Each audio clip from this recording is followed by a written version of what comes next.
Who is ready to accelerate action?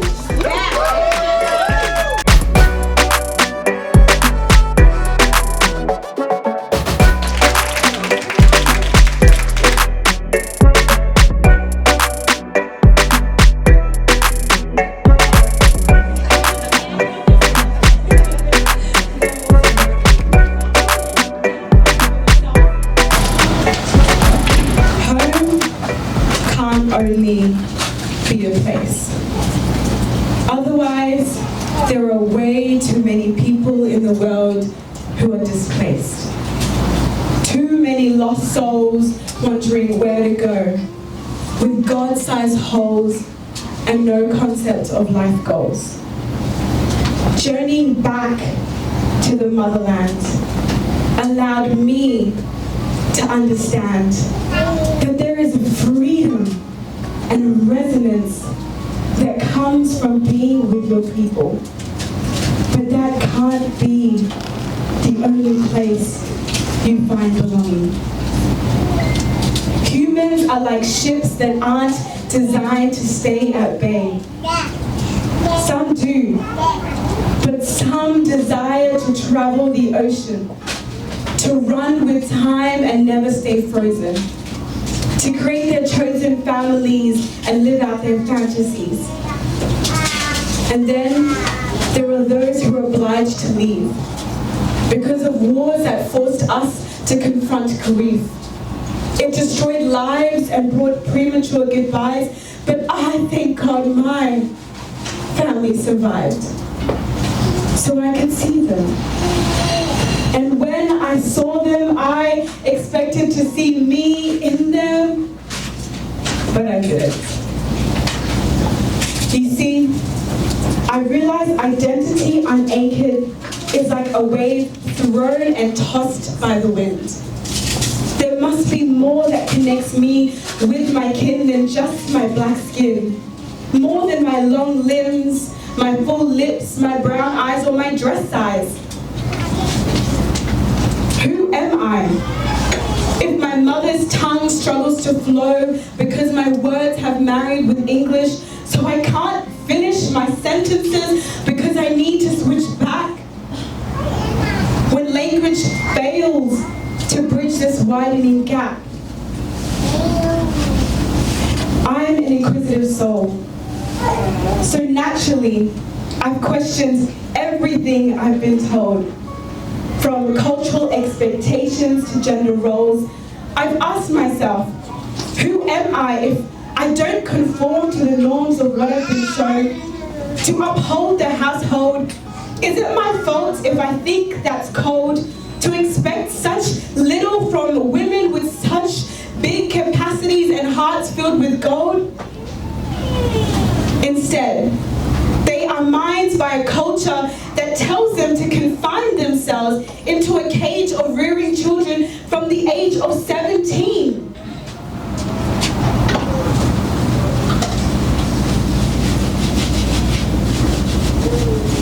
Am I any less of a South Sudanese Jin woman if I don't want my life to rotate around my domestic capacity, but instead my tenacity? Who am I beyond my ethnicity? Home can't only be a place. Otherwise, I am displaced.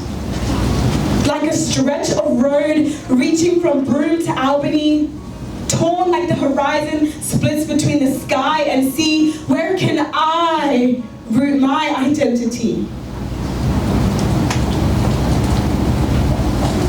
See, the lost boys of South Sudan had to find hope in these foreign lands, creating a world between the two, wedded the old and the new.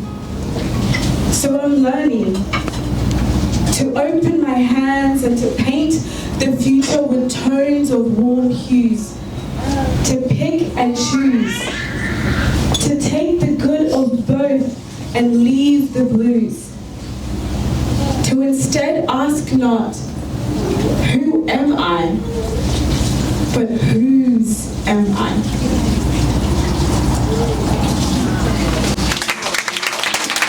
This is called Here Comes the Sun.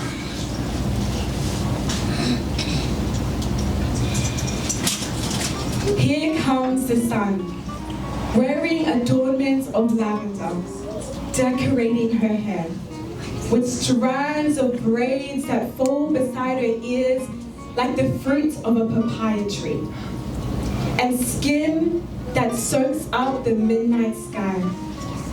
She resides in sunset's rainbow mist, and when she speaks, the branches lean in to hear her truth.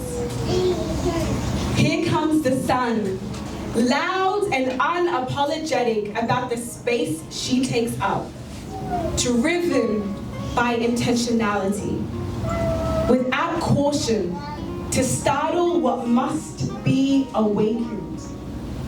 Her presence yields life, giving birth to flowers that giggle and undress themselves for the bees, leaving her taste of sweet honey lingering in my mouth, like crickets in the night. Here comes the sun. She prances on satin and silk clouds, with legs that stretch across the horizon.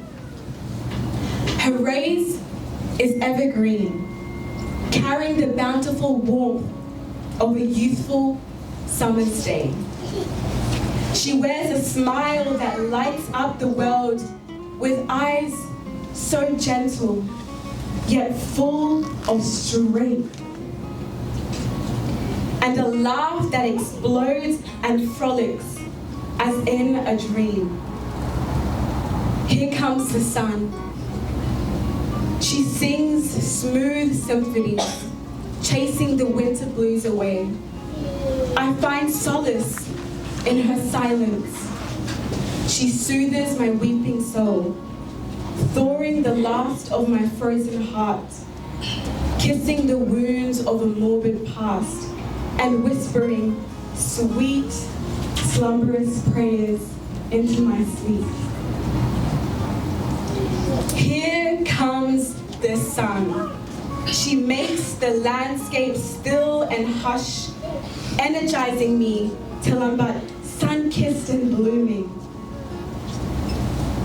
awakening a stampede of butterflies with her touch. Her lambent light radiates off her into every crevice and corner, demanding to be felt. Beyond the blackened blinds that once hid too much, our eyes finally meet. Here comes the sun. She rises at last.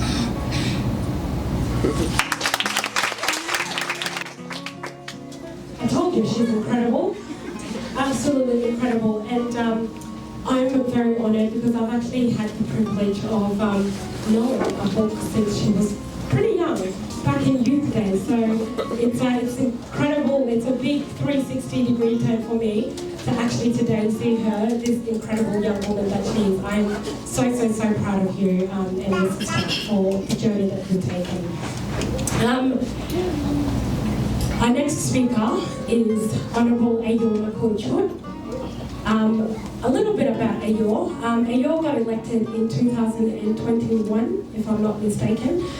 She is our first Member of Parliament to be elected into any parliament actually, if I'm not mistaken, the first South Sudanese to be elected into any parliament in Australia, and she's the first in Western Australia. So without further ado, ladies, let me give you to Ayor Makoichut.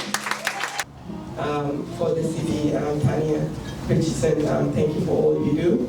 Of course, to my dear sister from another mother, Tracy, for the wonderful work you do with the Sister Project. And of course to your team, because you can't do it alone. You know, one hand can't clap, so well done, Tracy and your team. Can I also give acknowledgement to my sister Sierra Galada, Of course, to Leslie's Douglas, thank you for being here. And a big shout out to I'm close to all the sisters. So Book's mom is one of my closest friends, I can say. So growing up, I have always known that she's a baby. But sometimes they say Sudanese can't crack, so I look younger. I look the same age as them sometimes. So I'm really proud of. I always say to my sister, I look for great as a one single mother who have raised their children. I am proud of you. I don't say I'm proud of them, but I say to her, because I was raised by a single mom. She has done. We grew up in the room. For raising a superstar. I'm always proud of you. I reckon we should get her into politics. She's still not listening to me. We should groom her. She's very clever. Michelle, that's the word for you. If you get elected. Can I also give acknowledgement to councillors, my sister, Evia Ringo, for being MC today and for being inspirational as well. So I have to read my speech so I don't forget anything. I'm honored to join you here all this morning in celebrations of the International Women's Day, which is supposed to be on Saturday, but we're doing it early for a lot of reasons. For more than 100 years, we have commemorated this day as a symbol of the importance of the struggle for inequality, equity, and justice. This year is also marks the important milestone reflecting on the 30th anniversary of the 189 countries anonymously adapting to the Declaration and the Platform for Action for Gender and Equality.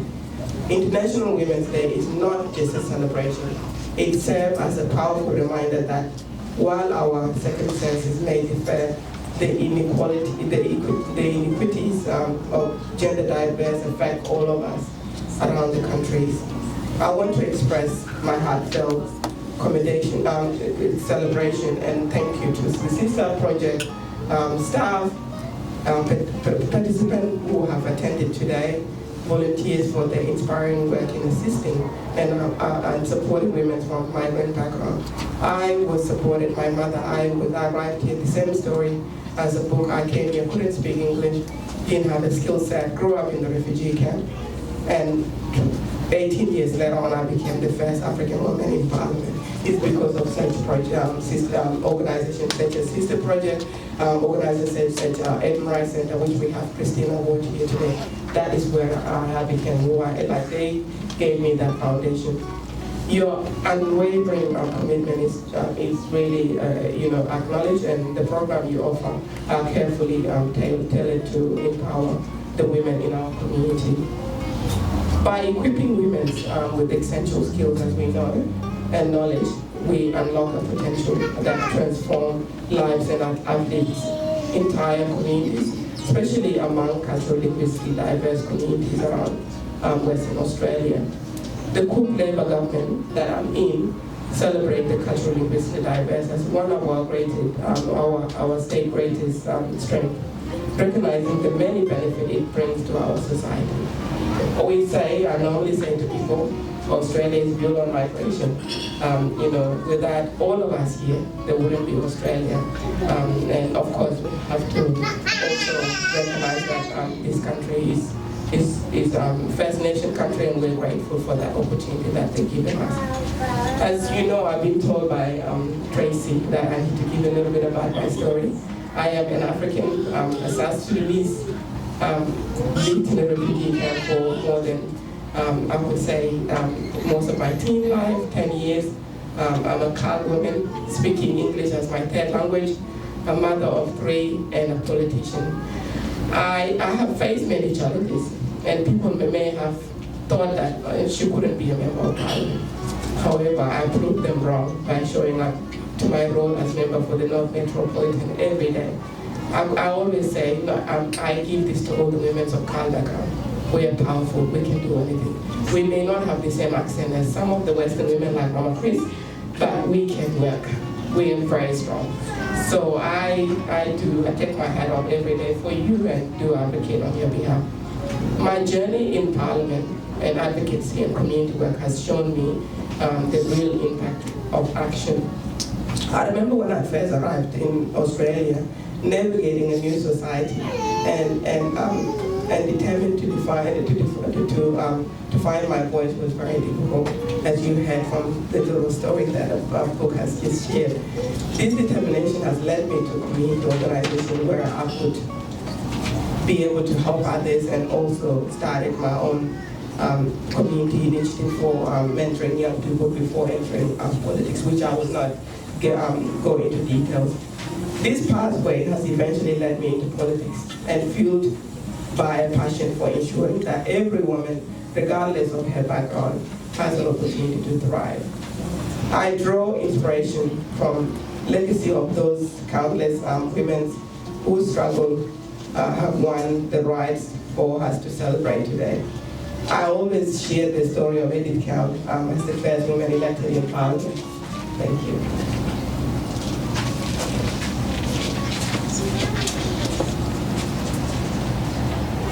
Thank you.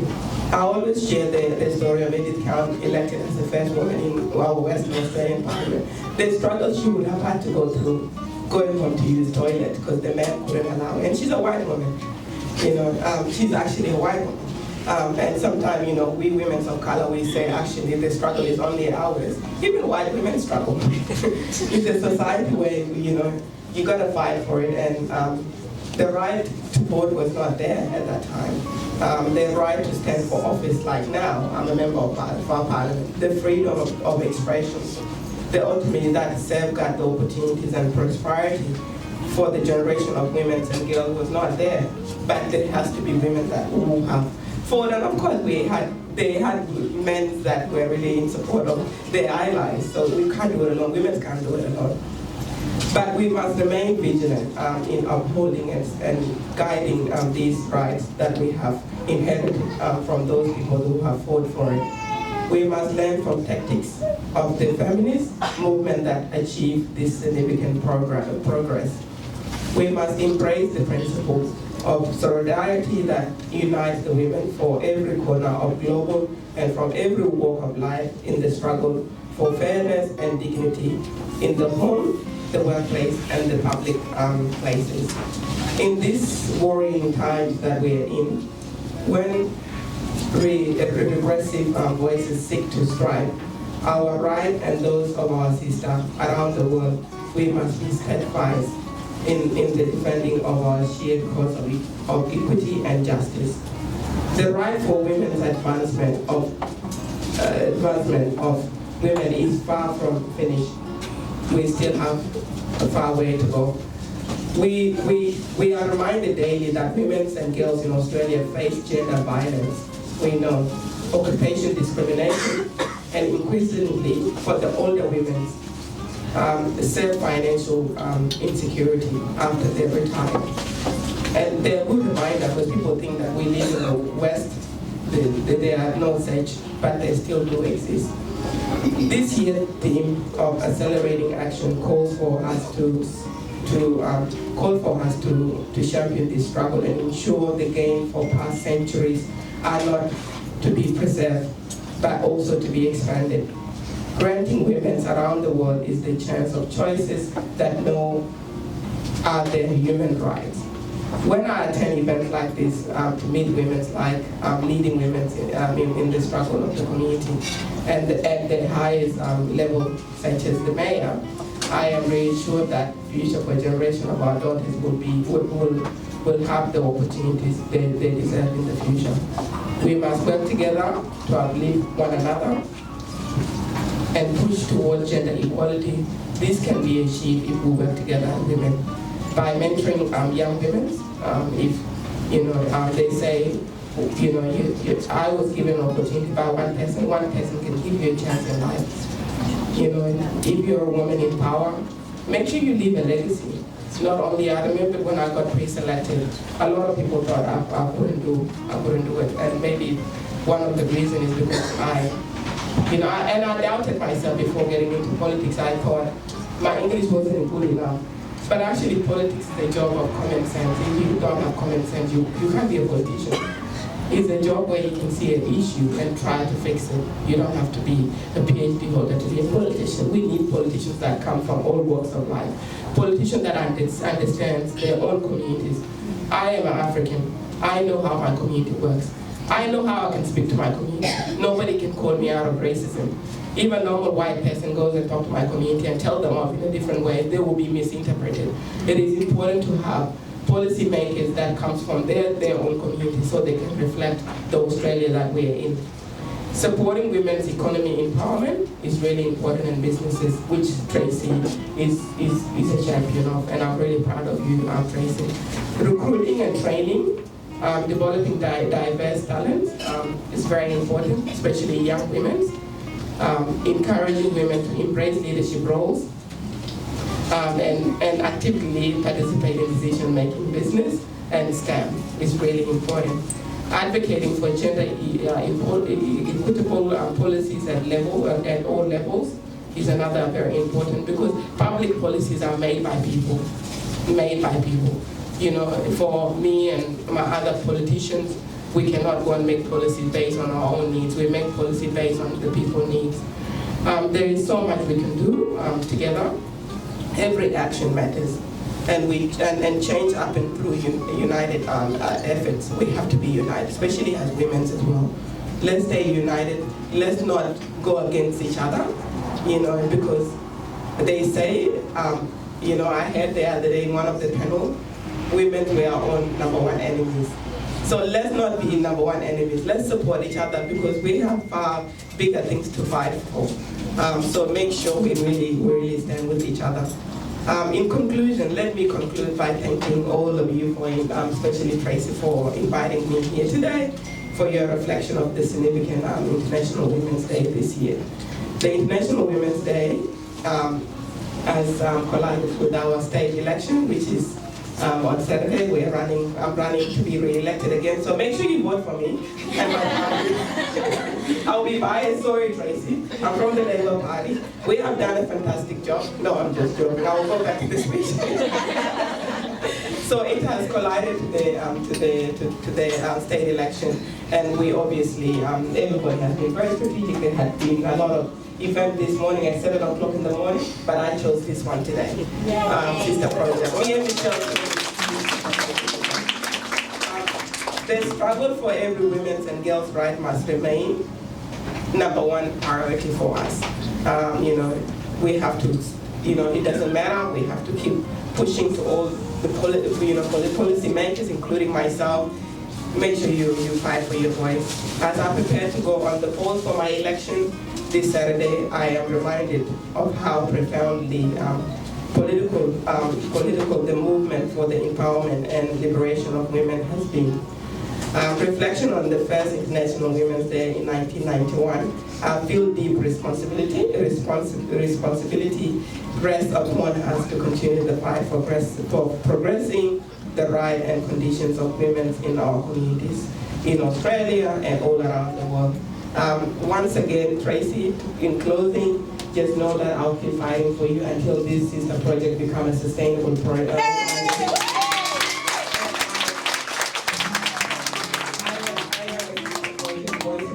I have been, you know, since I got elected with your local member Jessica Shaw, and Michelle, as you know, she's a sister of yours. Hopefully she will continue to do the same thing. I have that trust in Michelle. So thank you, and thank you to all the volunteers. Exactly a year ago, probably actually 2 years now, almost 2 years, because I've been in my role for a year and a bit, Tanya? Yeah, year and a bit more. It was actually this project's kitchen that this conversation actually happened about me putting my hand up for council. We were actually sharing a meal right on that same very table. It was me, Jessica Shaw, and Ayor, and Lorna Harper, and Virginia, and Tracy. We actually just stood there and we had a big chat about it. And I remember saying, no, I've been approached before, I don't want to do this, I can't do it, there's nobody that looks like me, yada yada yada, I've never seen anybody. And I remember time and time again, these women rallied around me and was like, no, well, you then be the change maker, right? And so I think that's when I carried that motto, proud change maker, and that went on my election campaign. And so I just had a full-on moment here, and I was like, hang on a minute, this room has created some of the most powerful women that we see today, and I'm one of them. And so, Tracy, thank you so much.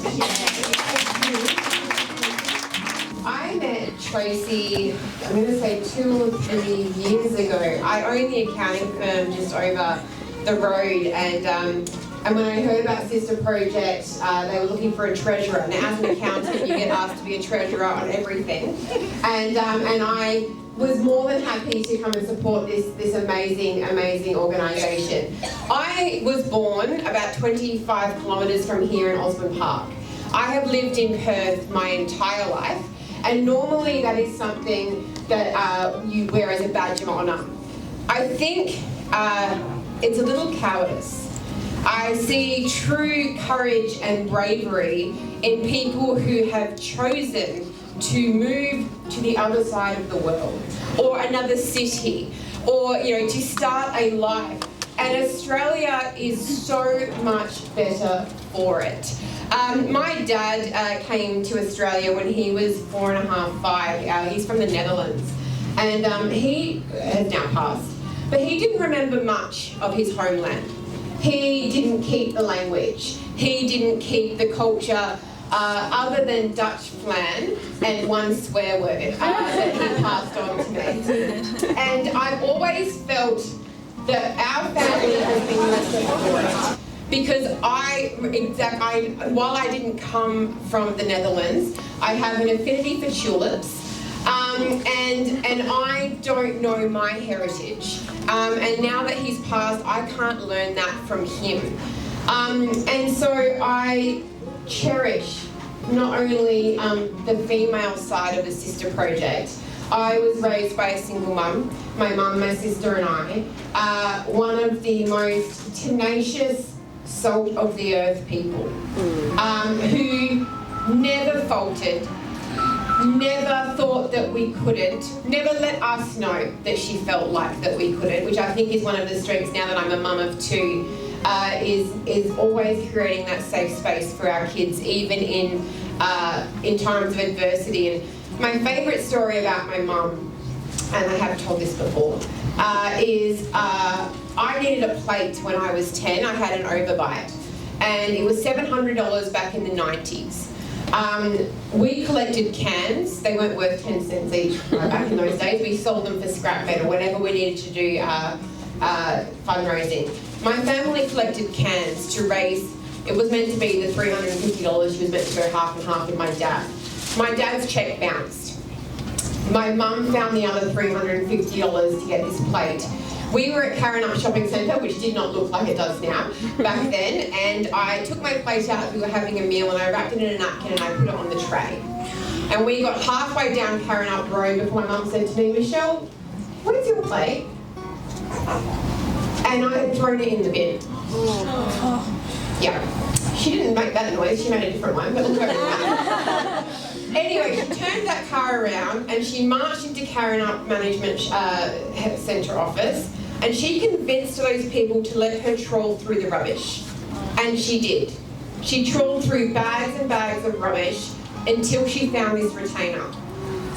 She disinfected the bejeebers out of it, and then it went straight back in. And believe me, I never lost that thing again in my life. But that was my story growing up. I remember Mum doing her shopping and she would have all the catalogues out, and if cheese wasn't back then $4.99 a block, it's definitely not that now, we didn't have it. But I never felt lesser than. I never felt like things weren't possible for me, and that is the strength of women. And when we have a collective of women, things are only stronger. And we were talking before about the one thing that I wish we would change if we had the power, and the power I wish we had was men's confidence. We are our greatest enemy. Our self-doubt, we wouldn't tell our kids that they can't. We wouldn't tell our kids that they're not, it's not possible for them, people will judge them, don't do that, it's not possible for you. if I wish anything for you all, I wish it's that you have the confidence to see yourself how each other sees ourselves. I have the incredible privilege of running for the WA Labor Party. That's not why I'm here, so I'm not going to talk about it. All I am going to say is I live my life supporting others and especially supporting women. I am so proud to have this amazing organisation in the area of Ellenbrook. Tracy, you know I think you do incredible work, and regardless of whatever happens on Saturday, you know I'm always one of your biggest backers. So enjoy today. Let's hope that International Women's Day being Saturday is an omen. Thank you all very much. Enjoy the day. She's got a voice that can silence a crowd, a story that will leave you speechless, and she's here today not only to bless us with her music, but also share lived experiences. The kind that inspires. I don't want to cry, so I'm not going to look at you. The kind that inspires, challenges, and reminds us why we are here at Sister Project's International Women's Day Brunch. Accelerate action. So get ready to be moved, to be uplifted, and maybe, just maybe, shed a tear or two. Don't worry, it's a safe space, and we've got lots and lots of napkins. So, ladies, let's give it up for Marilyn. Thank you so much for welcoming me, everyone. My name is Mary Elise. I feel a bit shaky. I would just love to say thank you to Sister Projects. Put the mic closer to you.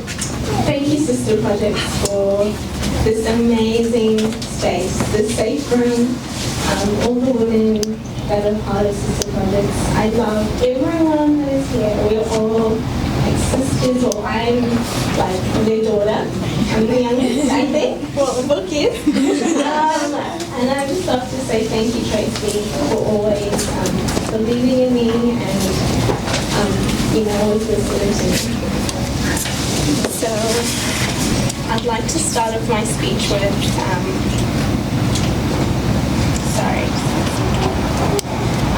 so I was raised by a single mom. I was with a single mom.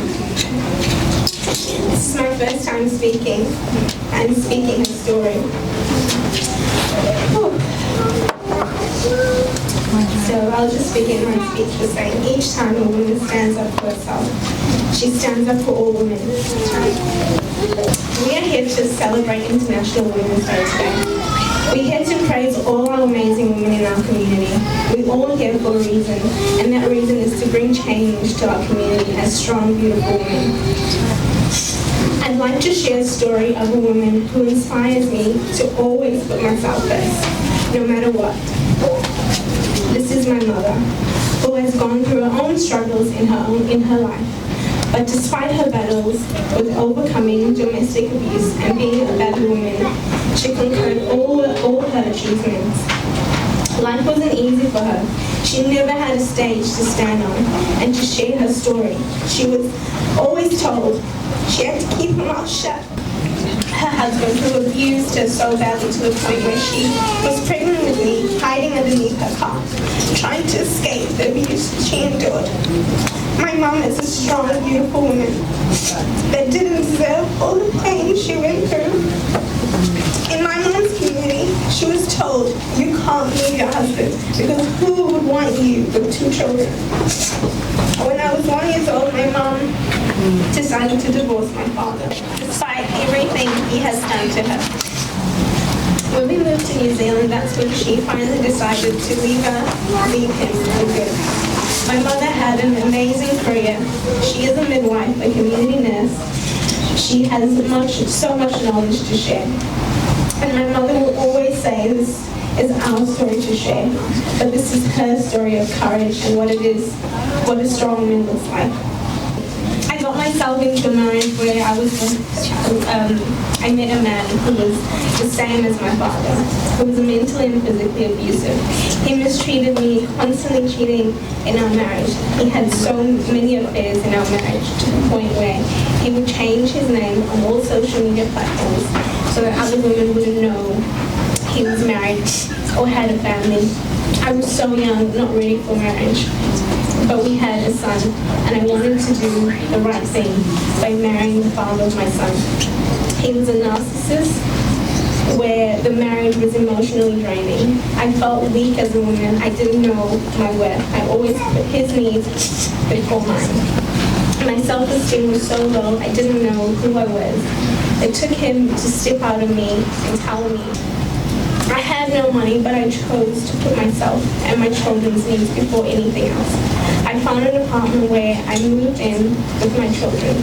I set us up, and then my ex-husband came back asking me to take him back and give him another chance. I couldn't do it to myself. Being treated like a doormat or being disrespected in my marriage. Marriage means so much to me. I deserve to be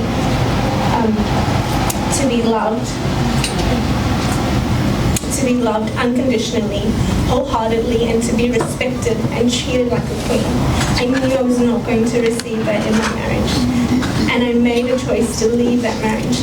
I believe you can work through any challenges in a marriage if the other person is willing to work with you, but I didn't receive that. 5 years later, I'm such a confident woman who knows exactly who she is and who she's becoming.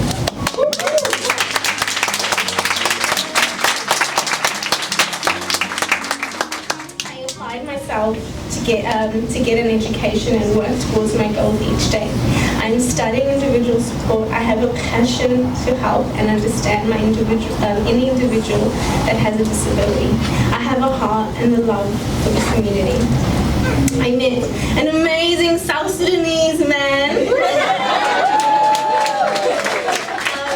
that has loved me through the good and the bad, that shows up for me as the man should, who loves me unconditionally and loves my children as his own.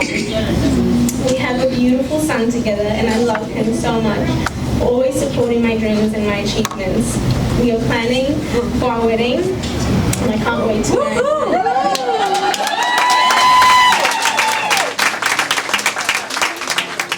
This is my song, my Savior God, to thee. How great love, how great love. This is my song, my Savior God, to thee. How great thou art, how great thou art. But I'm so proud of Mary Lise. Proud of you, Mum, as well. Mum. Mary Lise's story and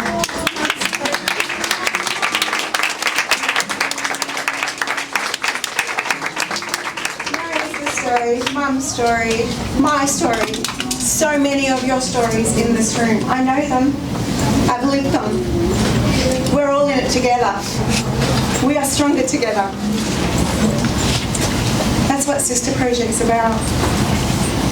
And we're here to inspire, encourage, strengthen each other. I'm so proud of this girl, so proud. And I'm so proud of this girl. And I know we're Sister Project, but really they're my kids' age, so they're like my daughters. And when I see them step up, even though it takes a lot of courage, when I see them step up, man, my heart's beating for them. I'm so proud of you. I've been trying to convince this one to change her last name to Kay for a long time. The vision founder of Sister Project. With an unshakable belief in the power of women with the unshakable belief in the power of women supporting women, Tracy has spent years championing gender equality, driving meaningful conversations, and creating safe spaces where women from all walks of life can rise together. Her work is not just about inspiring change, it's about igniting action, breaking cycles, and ensuring that no woman is left behind. And today, as we gather here for this International Women's Day brunch, themed Accelerate Action, we do so with a shared purpose to move beyond conversations and into transformation, to fuel momentum, challenge limitations, and push forward, not just for ourselves, but for the generation that will follow with Tracy leading the charge. Sister Project continues to be a force for progress, and today we honour her vision, her resilience, and her unwavering commitment to empowering women and everywhere. Tracy, we honour you, we love you, and please come and speak. What is the purpose of a lamp? Imagine yourself as a lamp. We all come as a lamp, different types of lamps. But you are made as a perfect, functioning lamp. We all come a bit different, the shape, the body, the shade, the plug. Some shine their light up, some shine their light down. Some are very dramatic, strobing for parties or emergencies. Some are soft and gentle, like mood lighting. But essentially, lamps all serve the same purpose: to share light in the darkness for the benefit of everyone. Now imagine this. You are shining your light bright. Life as a lamp is going well until someone says something about your shininess. And you think to yourself, oh, my mistake, sorry. Let me just cover up a little bit of my shininess now. And so you throw something over yourself. You don't want to be too bright, stand out too much. Then you experience some really hard times. We all experience hard times. It doesn't matter where we come from, what language we speak, what religion we come from, or we experience. And that's one thing I like about this space, that our beautiful sister here can sing a hymn, knowing full well that we've got Muslims in the room, Hindus in the room, Baha'i in the room. We're all safe here to express ourselves, our religions, our opinions, our thoughts, whatever it is that we come from. We feel safe to share that and know that we will be respected. Well done, everyone.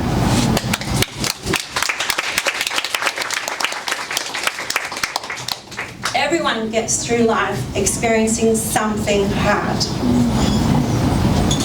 The greatest equalizer. Perhaps someone close to you gets sick.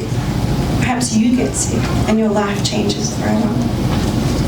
Perhaps someone close to you passes away. Someone special, a partner, a child, a parent, a best friend, your whole community, your whole family. Perhaps someone lives in the house, same house as you, and is hurting you. Perhaps they're mocking you. Perhaps they're not looking after you and making your life very difficult. Life can be rough. Perhaps you become homeless. Perhaps you become countryless. And as a lamp, your shade is getting a bit dirty, a bit battered. Your body is getting a bit dirty, a bit battered. You don't look exactly the same as when you were first made as a lamp. To protect yourself, maybe you throw something over you, just to give yourself a bit of protection, a bit of barrier.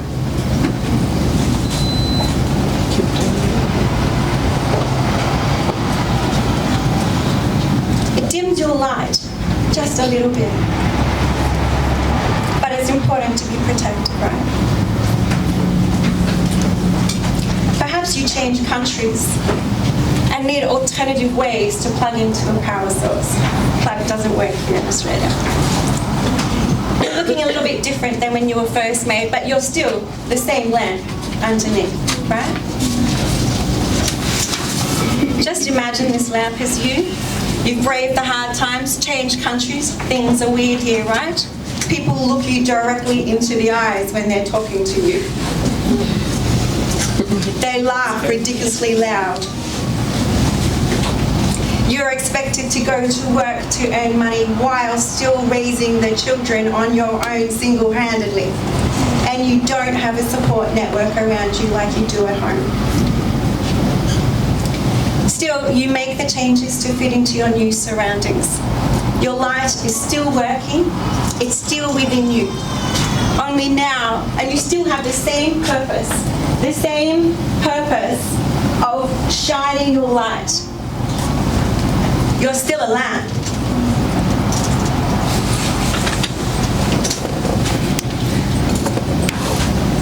Only it's hard to communicate now.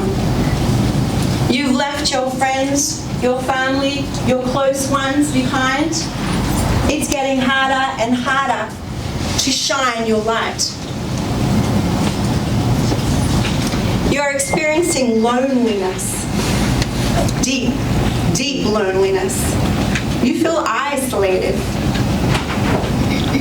There's no way you can communicate with others around you. You don't have the way to communicate with them. You now form part of the most vulnerable part of our community. You get tired of trying so hard just to get by. Nod your head if you understand. You want to get ahead? You know you have the light to share? You want friends. You want to feel like you belong. Do you agree? Yes. You want to understand the joke, the teacher, the shop assistant. You want to know what the mums at school are talking about. You want to understand what your kids are saying to you. You want to earn some money to support yourself and your family. And it's just so hard to share your light. What do you do? What action do you take? The choice is yours. The choices are yours. There's many. I mean, it really is hard to learn English, learn a new language. English is known to be one of the hardest languages to learn.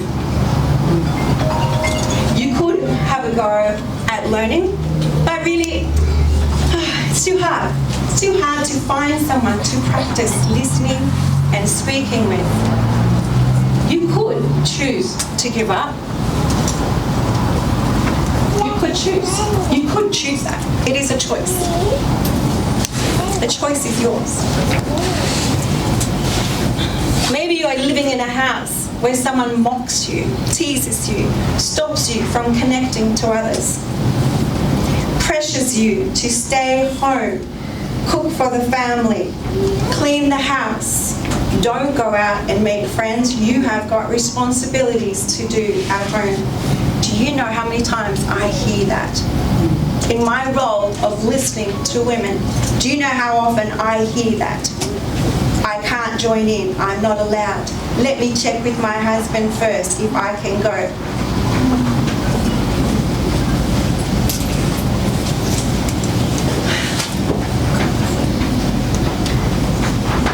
You still have that light inside you. You still want to share your light. Everything is done by computer here. How do you even turn it on? You know? It's so hard to share your light when you can't connect. But still, you've got this light inside of you, right? It's still there. You could just stay, it's a choice, with your light just shining down. So you've got that little bit of brightness just at your feet. It is a choice. You can choose it. You can share your brightness with your children, with your family, inside your house. You can do that. It's your choice. And in this room, I know multiple women have made that choice. because it's just too damn hard to get out and keep trying. I see you, I recognize you, I know you, I know you, I know you well, I know your stories. I know how hard you've tried, and I know that the light is still at your feet. I get it. But remember, you are a lamp with a purpose. What's the purpose of a lamp? To shine bright. Share your light in the darkness. That's your purpose. How do you get your brightness out so it can be shared? In the darkest times, underneath all these limitations, all these challenges, all these barriers, underneath, your light is still shining. You work on yourself. You challenge yourself. You think, okay, I'm going to go out, I'm going to meet some people. Maybe you just take a little bit off. Someone smiles at you, makes you feel good. Just take a little bit off. Maybe you learn some simple words, some phrases. You start to connect with others. Connection, very important. Sometimes things happen. War breaks out again at home. And looking around this room, over 90% of us are refugee background. Let that sink in. We carry that. We carry that in our day-to-day. We're all from different countries, but we have so much in common. Maybe someone gets sick, someone's hurt. You're thinking about your family back home. Covers go back on. It's too hard. But then someone's made you laugh again. Someone's made you feel good. You decide to finally come into an English class at Sister. And for some of you, that's taken me about 6 years to get you in, so I'm super happy to be here. The latest student to start started today, and I've known her for 6 years, and she's in this room, and I'm super proud of her. Woo!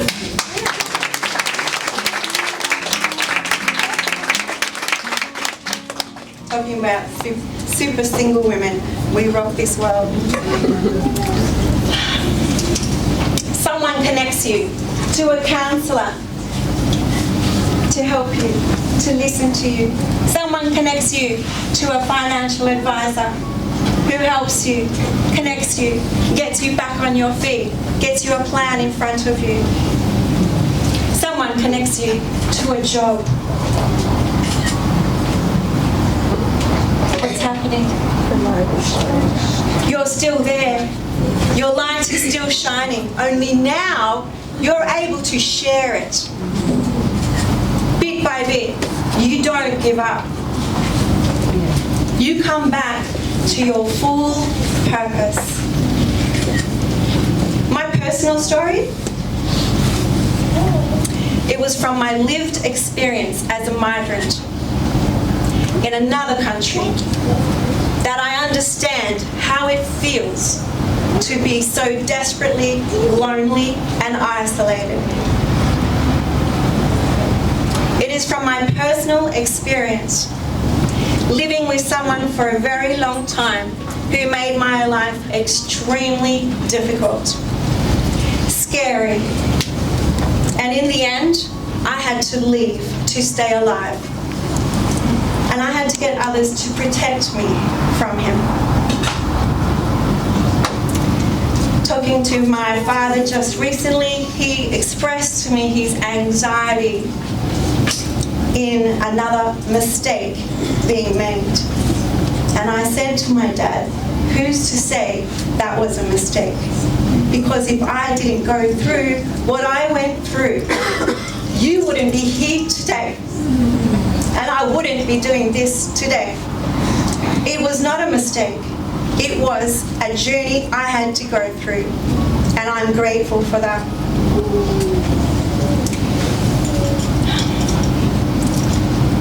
from your darkest times that you can find your purpose to shine bright. Let me say that again.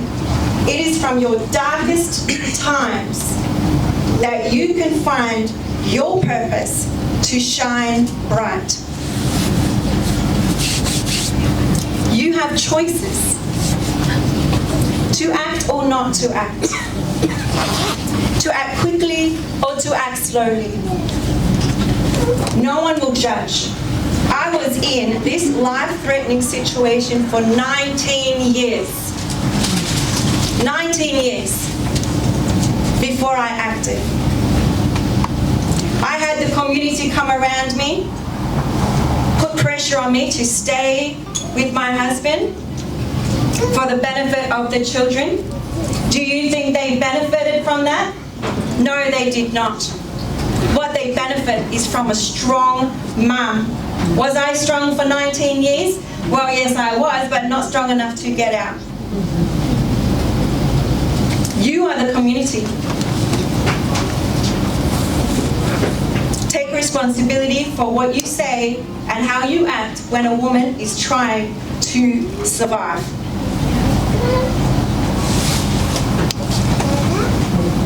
I know there are many challenges, many barriers that make life really hard.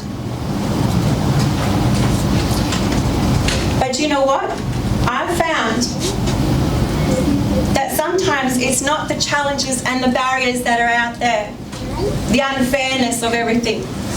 It's the barriers that we put on ourselves. They're the heaviest. They're the ones that dim our light the most. You are in control of those ones. You can choose to take them off or to leave them on. That's your choice. So again, I want to say you have choices, so many choices. Again, I'm going to say you can act or not act. You can act slowly. You can stay covered. Or you can focus on yourself.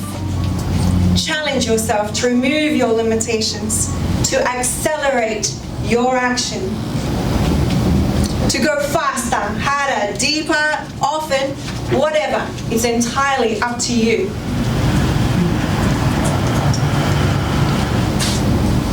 What I've learned from my own journey, my own darkness, coming into the light, is whether I choose to act and how quickly I act to improve myself is entirely up to me. I can do it. If I put my mind to it, I can do it. Is it easy? No. No, it has been really, really hard. Really hard. I've been homeless. Running Sister Project, homeless.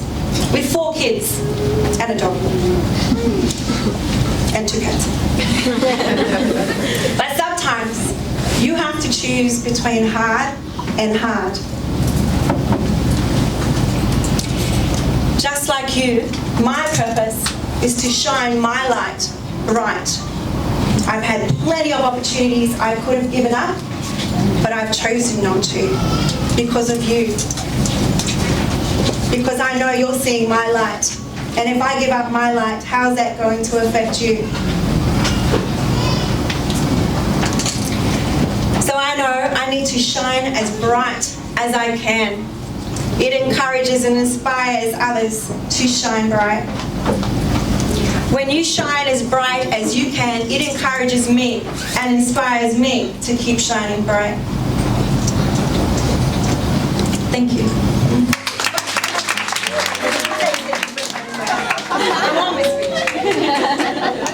Because I know it can be super, super hard to shine bright. And looking around, knowing your stories, knowing what you have experienced, you inspire me so much. A lot of you don't know I do this work for free. I do it for you. I do it for your stories.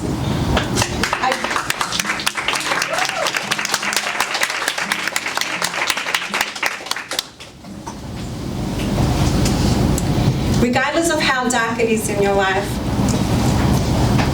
it's our purpose in life to shine as bright as we can. That's our our purpose. That's your purpose. Shine as bright as you can. Take off your limitations. Take off everything that you are choosing to hold you down, hold you back, keep you covered. Get that light out. Because when you do, you are helping all of us. All of us. You encourage us, you inspire us. We benefit from your skills.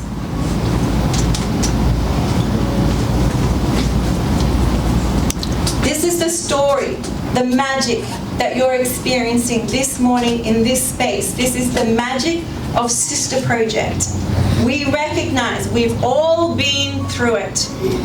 We've all been through the hard times. We recognize that this is a safe space for us all to shine bright. We are here to encourage each other, to inspire each other.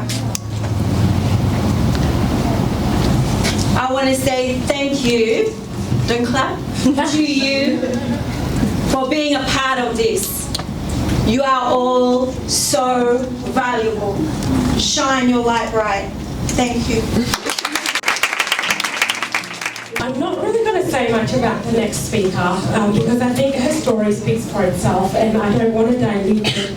I want it to come authentically from herself as it is. So without further ado, I am going to welcome my best friend, Sierra Delega, to come. Part of my disability is cognitive impairment, so I always have to read, and so I'm always worried. I always tell my best friend, like, should I do a disclaimer while I'm reading from the paper? And people like, and she's like, no, you don't. You don't owe anybody anything, right? Just do you and be the star that you are. And I'm like, oh, I'm so grateful for her. So that's another sister, and yes, everyone who has a sister, love them. So, good morning everyone, namaste, bonjour, salam alaikum. I am honored to be here speaking to all of you on this special occasion of International Women's Day 2005. Thank you so much to Sister Project Australia for bringing us together in celebration of women's empowerment in community. My name is Sierra Zita Galega, and I am delighted to speak with you today. The theme today is Accelerate to Action, and for your future of hope and strength. To me, it is a call to turn our hopes into tangible steps forward, and to do so with strength gained from our struggles. International Women's Day, we celebrate not only how far we have come, but how far we are yet to go. And this is the honoring and the celebration of women's fairness, equality, and equity. We still have a long way to go, and hopefully we'll be alive in this lifetime to celebrate that. And now, coming to my story. I was born far, far away in Central Africa, and that is Cameroon, known for its agriculture, known for its soccer, and known for food. But unfortunately, as most African countries, we are very good at beating the record. At being dysfunctional, obviously, and being chaotic in a way where women have to migrate, to seek opportunities, to seek studies, to integrate, and to build hope for future and gain belonging where they don't seem appreciated. That was my case. And my case, as a young girl, I loved Australia. And I saw Australia like an opportunity to start again, to make a sense of who I was becoming. And when I came to this country, I came with so many dreams to contribute to the economy, to contribute to the community, to have my husband, my children safe, not conflicted in war or displacement.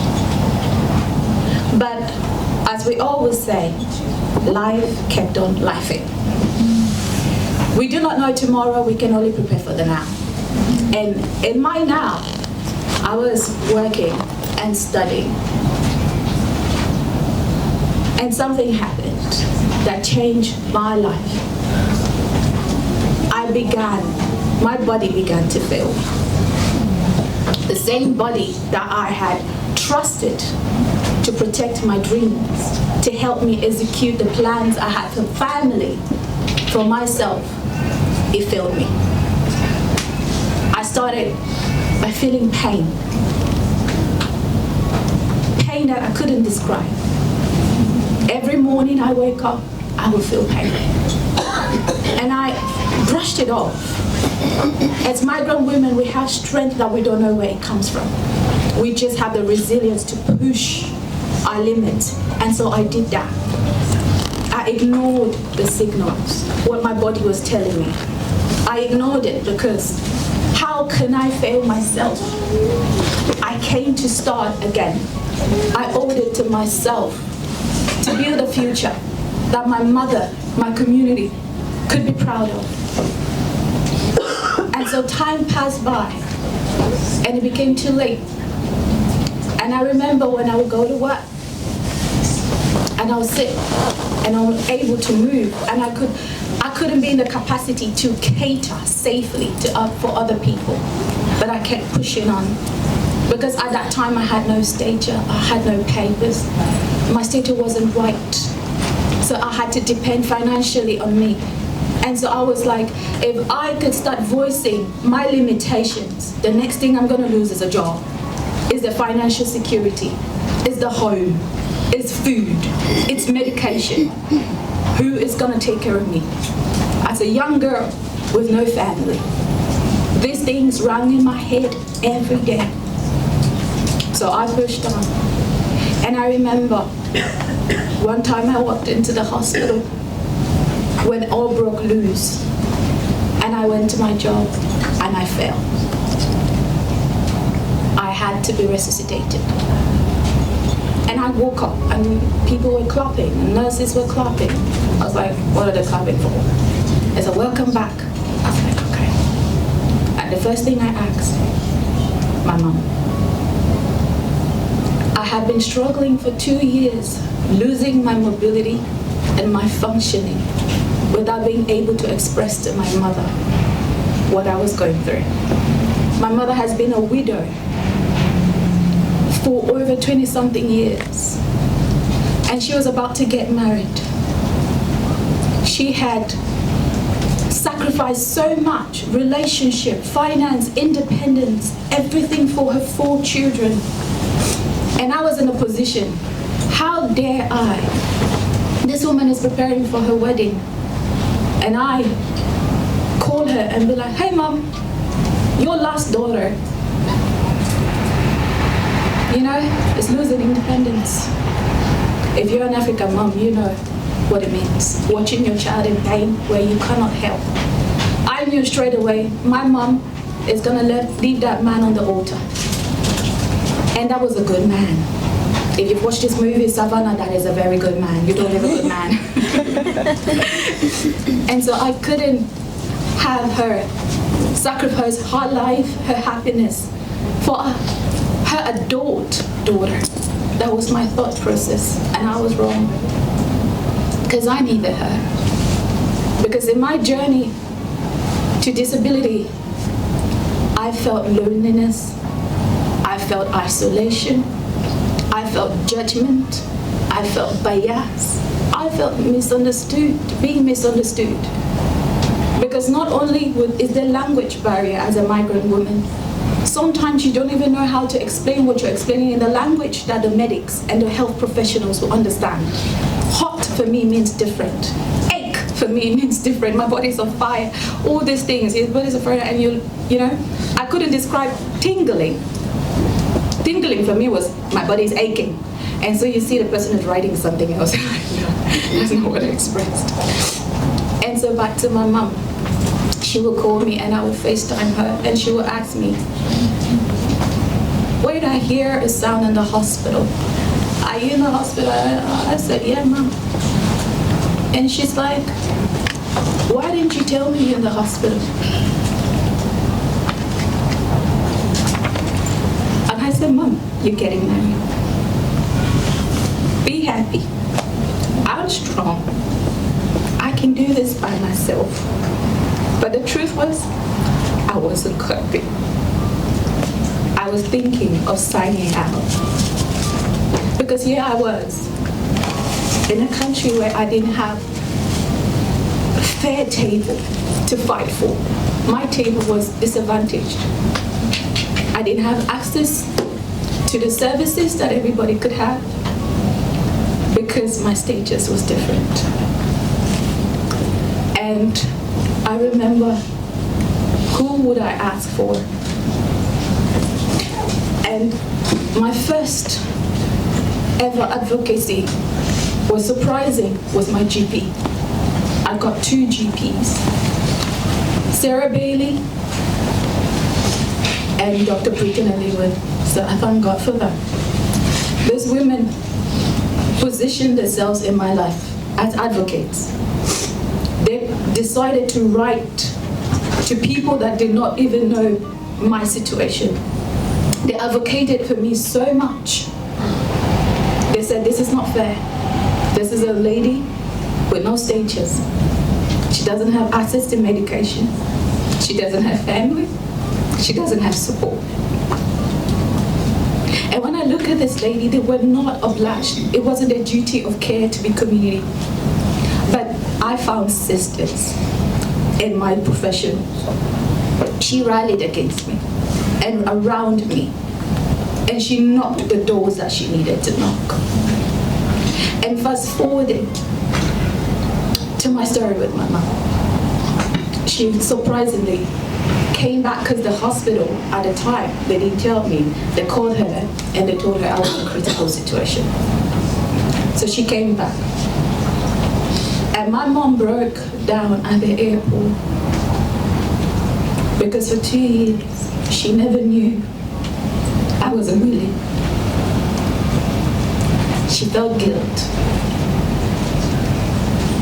And the first thing that she asked me was, didn't you trust me enough to be there for you? And I told my mother, if there's one thing I left from someone who's been a widow and who's undergone so much personal trauma in the hands of the community, her properties were seized when my father died, and we were thrown and abandoned and casted out. So she was that kind of woman. She had to start over again. And I watched that. I said, if one thing I could learn from you is you were not defined by your limitations. And I know I am not defined by my disability.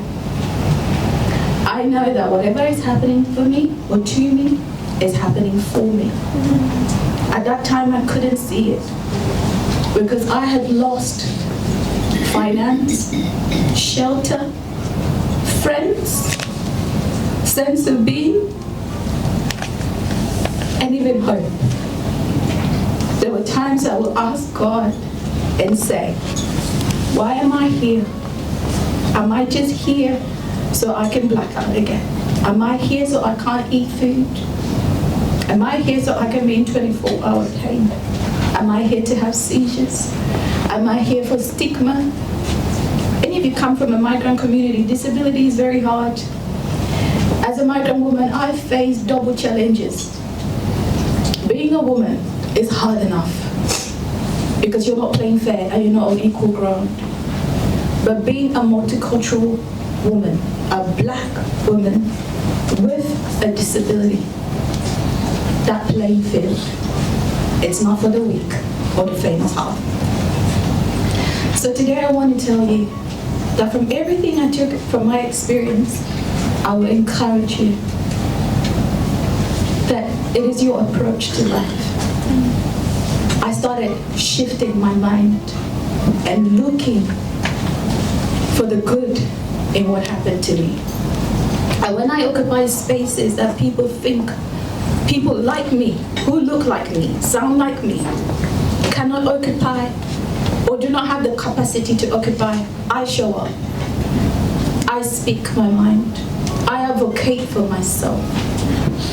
I advocate for women such as myself in those spaces because only I can understand the experience that I have lived. And to avoid those pitfalls, I use my story to share so that others can relate.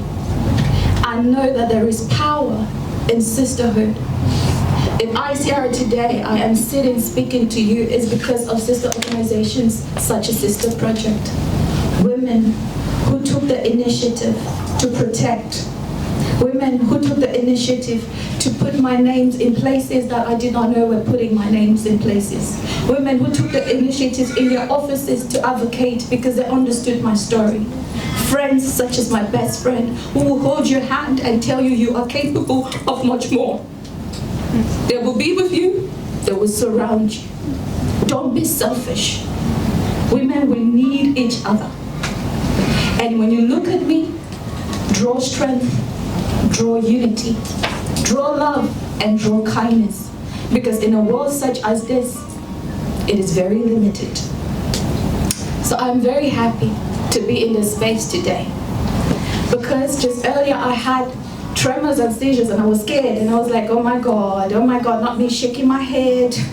Somebody might think that I'm Asian and I'm saying hello. But I'm actually going through, tremors and all, and I'm like, not today. You're gonna compose yourself. I have a mission. I have value to give. And if I have to sit here and black out, you guys will bear with me and we wake up and continue again. So I have something little from my journey that I really love for you guys. How I took what was meant to break me was through transformation. Understanding that transformation is not necessarily visible. It's just like a seed.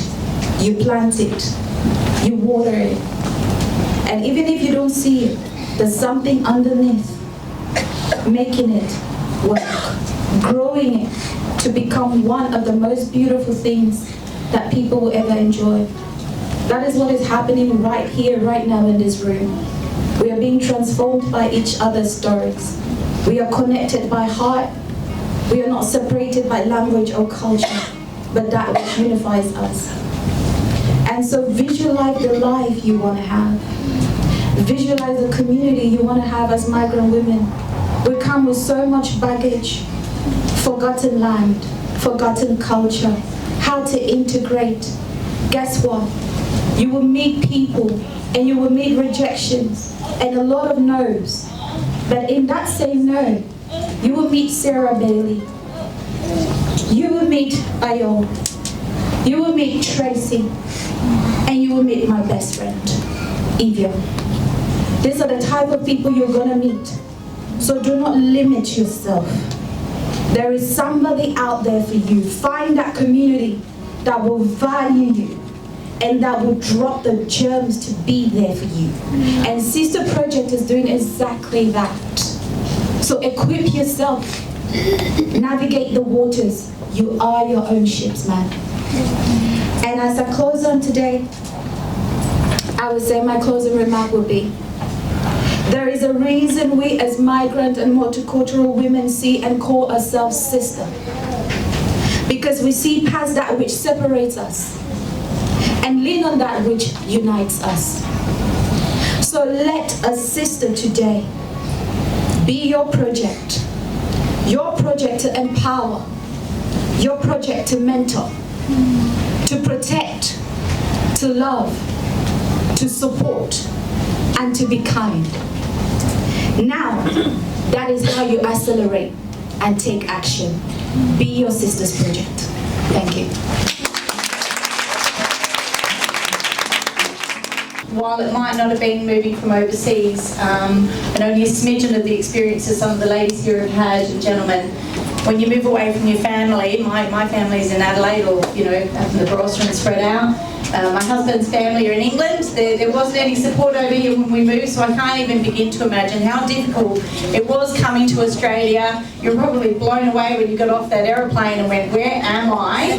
I don't think it would have been a very familiar experience, and I bet there's some people who are still struggling with not being at home, and I feel that for you. So what we do here in the City of Swan is try and make sure that we include everyone here. We've got such an amazing multicultural community, and I can tell you, it wasn't like that when I came from Adelaide. It has exponentially boomed over here, particularly in City of Swan. We've got so many multicultural communities and families here that it's like 1 year-long event of being on holiday, of culture, of dance, performance, language. Like, there's just so many amazing things to go to and do here. And we have got some really incredible community members here doing some amazing work. That, you know, there is never not something going on here if you ever can't find something to go on. But when you do find something, and a particular group that you feel at home with, then that's your special place, and that's what we want to do. That's what we want to do in the City of Swan, is to support all of those community groups, the volunteers, all of you here today, that you've got something in your life that fulfills you, something that gives you a break away from everyday life, something that, you know, you find a passion for. And we want to help uplift you, continue to support the things that you guys are doing here. So thank you. And thank you for everyone who made it here today as well, with work, with other commitments. So we call it International Women's Day, but I want to call it International Year-Long Women's Year or Life, because it's pretty tough. I mean, I'm sure it's tough being a man as well. And I'd like to acknowledge Jose from City of Swan. Hi, Jose. Come down the front so everyone can see you. Come here and just give everyone a wave, just so they can see who you are. So Jose also supports us at the City of Swan, particularly with our multicultural events and all the support. I can see Robin Pickle from the Ellenbrook Bar down the back as well. Hi. Give us a big wave, Robin. And I hope I didn't forget, sorry, I did say Michelle Maynard, I did, I'm sure I did. And I feel bad. Mina, I can see lots of faces out here. Our icebreaker today was fantastic, and thank you very much, Evia, for getting us out and about to meet a few people in the crowd. I know we've got two lovely ladies in the back corner from Ellenbrook who had a good chat today, and, you know, asking what we would do for a day if we had superpowers. And I know that it was very hard to nail down one single thing. I mean, crikey, they were just starting to reel off. Kids dental, you know, world peace. I didn't know where to go with this one. I think we needed more like an hour of what we would do here. But I think one person might not be able to do everything. And I suppose that's why you're all here today, because everyone here's got a superpower. Everyone can do something in the community to make things better and life better for all of us here. Yes. You've all got talents, you've all got God-given gifts, or you all have something. It doesn't matter what you've got something that I don't have. I've got something, probably not, I wouldn't say cooking skills, but that's something I need to improve, and that's something I want to spend more time here with the Sister Project doing. But I have been incredibly blessed to spend a lot of time with a lot of people in this community. I come from a nursing background. I nurse at Midland, but I also took on the role of the City of Swan Mayor last year. So it's been an absolute roller coaster to get out there to meet as many people as I can, to support as many community events that we have here. And I know that, you know, we look back at this event as being something that I feel like it was, I'm in a movie from the suffragettes, and for those of you who like to watch old movies and who know how women had to fight back then, and how they had to hide in buildings and have, you know, meetings to fight for their rights. That's what I feel like I'm in, and that's where it has stemmed from. We've come a long way, and we're going to continue to go a long way with this as well. I mean, look how many people you've got here today. How many people come out to support this event today? This whole week is going to be filled with Women's International Day events, the whole week, the whole year. Because you roll on through the year, you continue to show up and put up these amazing events to put these opportunities out there for people that have come from different parts of walks of life, not just necessarily overseas, but supporting each other. And that's what we're going to do. That's what we're going to continue to do. You don't have to do big and powerful things, you can do small things. And I know things like getting your license, you know, understanding how Medicare works, getting skill ready to be able to go out and find a job, to gain your independence, to support your family. You know, it doesn't take much. I mean, there's a lot of skills I don't have that I have to brush up on. Like I said, cooking is one of them. And, you know, I can imagine getting your license for the first time is an incredible experience for some people who haven't had that experience yet. You know, learning, going back to study, there's a lot of things there that are going to give you that power and that initiative. And if you need a confidence booster and you're not sure and you think you can't do it, come and see me, and I'm sure that I will point you in the direction of many wonderful people in this crowd here who are going to help you. And you just got to have the courage to ask. Just put your hand up and say, look, I'm really not sure, I don't know, what can I do? I will help you. I will help you find your feet, because I didn't get where I am without some help from some wonderful people in my life. I had had a speech prepared here, and I know that our previous speakers have already covered off on International Women's Day, and sometimes our speeches take a completely different tact. And that happened when we all, well, some of us had a go at filling out this fantastic postcard. So everything I want to say in here about women and inspiring women and the relevance and empowerment, we've heard that from our fantastic speakers. When you talk about a safe space and you share your experiences like today, I mean, I nurse a lot of women, a lot of men in a lot of different communities, and safe space to hear it. But I sat over there and I'm starting to fill in the paperwork and I'm starting to fill it in. I'm like, there's so many amazing people that have helped me on my journey. I didn't get here by myself. I had some, you know, some rough things happen in my life, and where I didn't think I was going to be able to pick myself up, pull myself together. And we all know that is some mornings. I think he said 8 or, you know, kids, 4 kids. One that didn't want to go to school this morning because he thought his back was sunburnt, but he didn't even get in the sun yesterday.